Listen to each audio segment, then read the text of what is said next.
my family's conversion to Orthodox Christianity. We've left our home in America. We're trying to learn this very difficult language. Our first week here, it drops down to minus 35 Celsius. Coldest Christmas in Russia in 120 years. We didn't know yet how we were even going to immigrate. We just came as tourists and just said, we're going to figure it out.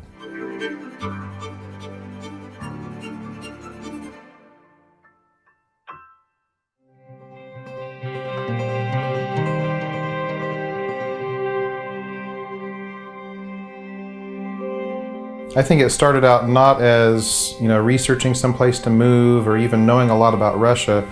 It started with really a couple things. One was our conversion, my family's conversion to Orthodox Christianity. The other half is just, the sadness with which I've seen the decay, the moral decay in America over the past, decade plus. In many different ways, many different things I've not been happy with. But one of the biggest that just really, in a negative way, struck a chord with me was this whole idea of, homosexual marriage. They were determined to redefine what marriage actually means. We just started looking, and I considered, some countries in South America. I looked at various countries in Europe. A couple things that were really important to my wife and to me was that, wherever we move needs to have legal homeschooling. Now, people want to send their kids to public school or a private school, that's fine, but we've always homeschooled our children. That's the way we want to go, so we wanted to keep doing that. That really narrowed things down because there's not a lot of countries where homosexual marriage is not recognized, civil unions are not recognized, and at the same time, homeschooling is legal.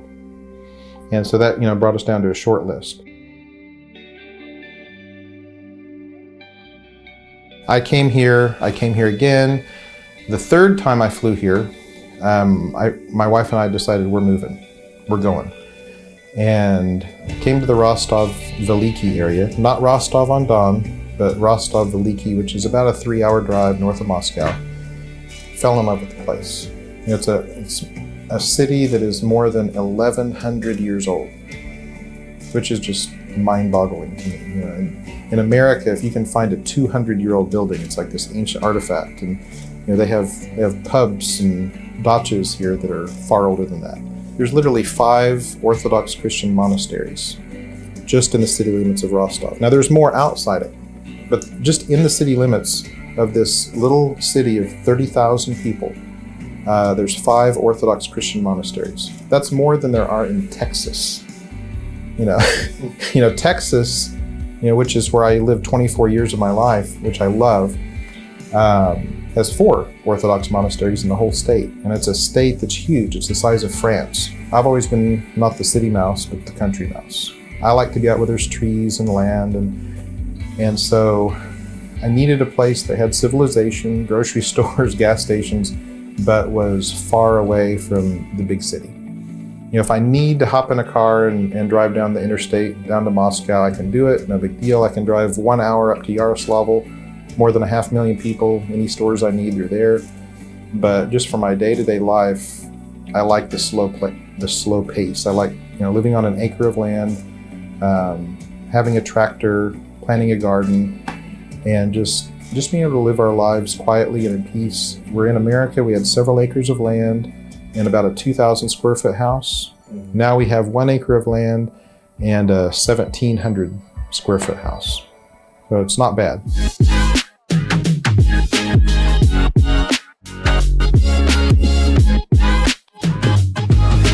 So yeah, you don't see a lot of 2-car garages in rural Russia. Yeah. But I'm a spoiled American. I wanted to have the real thing. Well, now here's the deal. We actually tried it the other way. We own 2 cars. Yeah. There's 10 of us in the family. A car doesn't hold 10 people, so we have 2 cars. Yeah. And we've spent the last few Russian winters realizing that in Russia, winter is not something that happens for a couple of weeks and you deal with it. Yeah, it's months. They do winter professionally here. Yeah. And so, literally months of scraping ice, brushing snow speaking off. of professional, I just wanted to say, yeah, this is it's a real deal. Not too useful in Illinois or Texas, right. That's for sure. That's the real deal. Wow. proof that we're in rural Russia, but that we're here in the 21st century. Yeah. You look and it just looks like this normal Russian dacha and stuff, but then you see this 2-car garage with electric garage door. Well, here is this old building. They started building with logs, finished out with some older wood siding. It's been sitting here for years. Yeah. And then here's this giant, like a satellite dish, you know? Yeah. And that's because instead of turning this into a banya/sauna, I turned this into my office. This is where I teach a lot of my English lessons online via Zoom. Yeah. And so I have a separate high-speed internet connection to my office. Yeah, wow. It is like working in a banya. That is great. Yeah, so it's just this wonderful little wood room. I've got a couch out here, a small library, little fridge with some Cokes in it. Printer. I set up my laptop over here on this big old homemade desk. We've got the high-speed internet coming in. Yeah. And I just, sit here in this easy chair, chill, teaching kids English. Yeah. And I really enjoy it. It's peaceful out here. Oh, and here's the greenhouses. You can see I have 3 over here. And, they're pretty big greenhouses. And it's just a really great place to... Were those here before, or did you put those up? We added those. And so it's just great. Here, this, spring gets going late. Where in America, maybe you're planting stuff in March or April. Here, you don't really want to plant stuff till May. Yeah. But with this, it warms everything up a little earlier and it goes a little later. So you can actually start growing stuff there in April. You can keep it growing past September, October. And again, talking about Russian stereotypes. Wow, it's a Belarus tractor. Yeah. That's great. Oh, did you put the racing on there? No, that's how it came, believe it or not. Got in Yaroslavl. Yeah. It's got the big lights on it. And, that's great. Nice souped up racing tractor. So in America, we had really low taxes. We were out in the country. Yeah. I had a country house, several acres of land, and it was still, we were still paying like over $1,000 a year in taxes. Yeah. But that's low. My sister, other people I know, they're paying $5,000, $6,000, $7,000, $8,000 American dollars every year just on real estate taxes. I mean, on property taxes. Well, here it's amazing. Every year, I've got this house. I've got an acre of land. And every year I pay less than $50 for the whole year for the property taxes. Yeah, I paid $8 this year. Yeah, it's almost nothing. Yeah. It's just mind-blowing. So technically, yes, there's property taxes here, but it's very nominal. Exactly. That first year was very tough. It was made even tougher because, I don't know, a month, 2 months after we got here, I was diagnosed with a certain form of cancer. And so, throw everything together. We've left our home in America. We've come to a new place. We're trying to learn this very difficult language. Our first week here, it drops down to minus 35 Celsius, which is very unusual. It usually does not get that cold here. It did the first week we were here. Coldest Christmas in Russia in 120 years. And a lot of frustrations, a lot of difficulties. We didn't know yet how we were even going to immigrate. We just came as tourists and just said, we're going to figure it out. You're already carrying this massive load. You're already just barely able to walk. And then, let's throw cancer on top of that. So instead of doing what I was planning on doing, that first summer, I was hoping to drive my family all over Russia and show them the beauties of St. Petersburg and the beauties of Moscow, these amazing cathedrals and monasteries, and just the beautiful landscapes across Russia, and the trees and the ponds and the rivers. Instead, my wife, not speaking Russian, and our 8 children, not speaking Russian, had to be stuck in that apartment in Rostov while I was 3 hours away in Moscow throwing my guts up on chemotherapy. That stank. It was bad. Thankfully, now that we are, permanent residents of Russia, most medical care that we get is free. We don't have to pay for it. But, even if for a short period of time, if you do have to pay for it, and even if you get hit with something major, like cancer and surgery and chemotherapy, it would break your back in America versus here, it's just a pain, but it's doable. For the surgery and the 3-week hospital stay, I paid a total of, I'd say, less than $1,500. Out of pocket, 100%.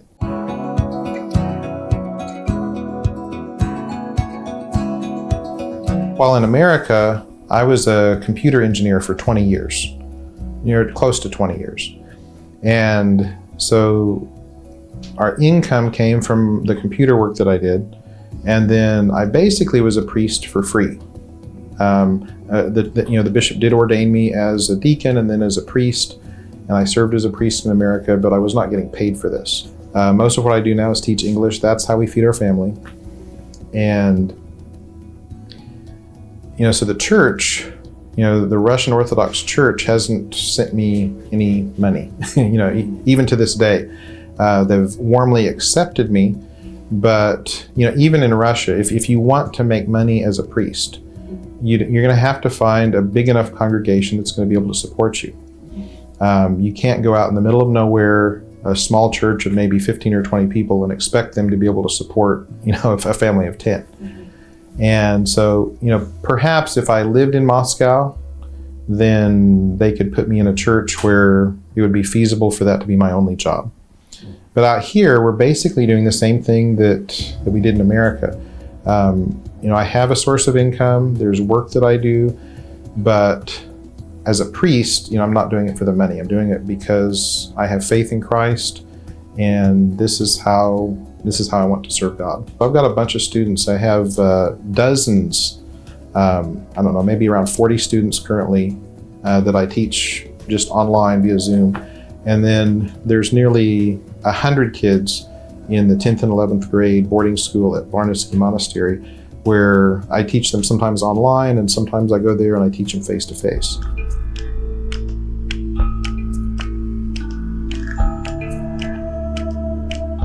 Well, like I said, Rostov-Veliki, population about 30,000 people. There are 5 incredible Orthodox Christian monasteries, and this is one of them. This is Varnitsky Monastery, and this is surprising to a lot of people. It's actually the birthplace of St. Sergius of Radonezh. Oh, I see. That's our patron saint of this podcast, and patron saint of much more.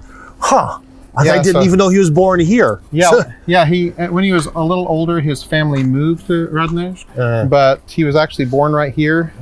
In fact, his parents, the icons on each side of the archway right there, Saints Kirill and Maria are his parents. And so anyway, on the right here, see this big red cathedral here? Yeah. That big red church, that's approximately where their house was 700 years ago. Oh. So I don't know how they keep track of that, but I'm impressed.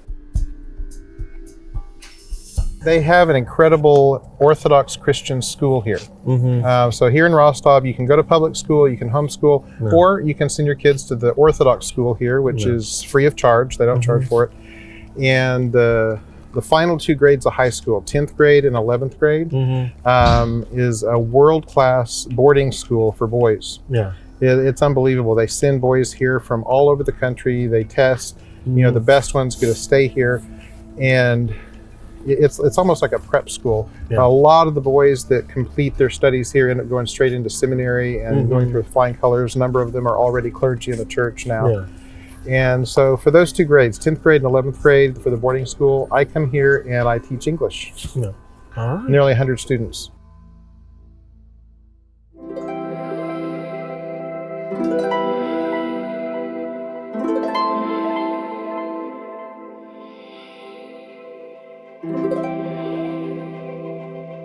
We have this interview, we're going to talk and talk, but however many hours we talk and you piece it together, it's still just going to be a fraction of what we've got to experience over the past several years. Just soaking in Russia, just realizing what a gem this really is. Is it perfect? Absolutely not. If you want to find some negative things here, you'll find them. Of course, friends, relatives, people back home were just terrified. They just thought, you're crazy, you're nuts. Don't you know that Russia is terrifying, that Russia's scary? I'm afraid, something's bad going to happen. So I started taking photos. I just, go to a gas station. I'd go through a grocery store and take pictures and just simple, normal, everyday things. And I would get this amazing response from people online. People would write back to me and say, oh my goodness, the grocery stores are full of food. That's what they're for. They're full of food. But people have this idea that it's still the 70s or the 80s. But that's where I decided, the website that I am editor on, Russian Faith, a lot of what we try to do there is just tell the people truth about simple things in Russia. It doesn't have to be out of this world. Just showing people churches, showing people community gatherings, showing people Russian food. Things that are just mundane and everyday are still amazing to Americans because they start to realize, hey, Russia, there's like normal people in Russia. There's husbands and wives and children, and they have schools and playgrounds and good tasting food and really good music and beautiful dresses for the women and folk singing. And so to me, it's kind of been my own little tiny, I don't want to say missionary project because that has too many connotations, but I really just want to show people that Russia's a good place. Yeah, we like tripled the population of the village when we moved in. So. Oh yeah, I guess you did. Wow, I didn't think about that.